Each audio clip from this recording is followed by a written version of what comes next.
നമ്മളിൽ പലരും നിസ്സാരമായി തള്ളിക്കളയുന്ന കണ്ണ് തുടിക്കുന്നത് വെറുമൊരു ശകുനമല്ല, മറിച്ച് ശരീരം തരുന്ന കൃത്യമായ മുന്നറിയിപ്പാണ്.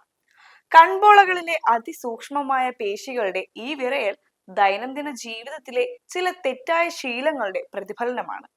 അമിതമായ മാനസിക സമ്മർദ്ദം, രാത്രി വൈകിയുള്ള ഉറക്കം, കഫീന്റെ അമിത ഉപയോഗം എന്നിവ നാഡീവ്യൂഹങ്ങളെ പ്രകോപിപ്പിക്കുന്നതാണ് ഇതിന്റെ പ്രധാന ശാസ്ത്രീയ കാരണം. മണിക്കൂറുകളോളം മൊബൈൽ, കമ്പ്യൂട്ടർ സ്ക്രീനുകളിലേക്ക് നോക്കിയിരിക്കുന്നത് വഴിയുണ്ടാകുന്ന കണ്ണ് ആയാസവും ശരീരത്തിലെ മഗ്നീഷ്യം കുറവും കണ്ണിന്റെ വരൾച്ചയും ഇതിന് ആക്കം കൂട്ടുന്നു. ഇത് ദീർഘകാലം അവഗണിച്ചാൽ ദിവസേനയുള്ള ഊർജ്ജ നിലയെയും ഏകാഗ്രതയെയും ബാധിക്കുമെന്ന് മാത്രമല്ല, ചിലപ്പോൾ ഗുരുതരമായ ന്യൂറോളജിക്കൽ പ്രശ്നങ്ങളുടെ ലക്ഷണവുമാകാം. പണം ചെലവില്ലാത്ത ചില പ്രകൃതിദത്ത ശീലങ്ങളിലൂടെ ഇത് എളുപ്പം മാറ്റിയെടുക്കാൻ സാധിക്കും. സ്ക്രീൻ ഉപയോഗിക്കുമ്പോൾ ഓരോ 20 മിനിറ്റിലും 20 അടി അകലേക്ക് 20 സെക്കൻഡ് നോക്കുന്ന 20-20-20 നിയമം പാലിക്കണം. ചായ, കാപ്പി എന്നിവ കുറച്ചു ദിവസവും 8 മണിക്കൂർ കൃത്യമായി ഉറങ്ങണം. സമ്മർദ്ദം കുറയ്ക്കാൻ ശ്വസന വ്യായാമങ്ങൾ ചെയ്യുവാനും കണ്ണിന് ചുറ്റും ചെറു ചൂട് നൽകുവാനും ശ്രദ്ധിക്കണം. ഈ വിവരങ്ങൾ പൂർണ്ണമായി മനസ്സിലാക്കി കുടുംബത്തിന്റെ ആരോഗ്യത്തിനായി ഇത് ഷെയർ ചെയ്യുക.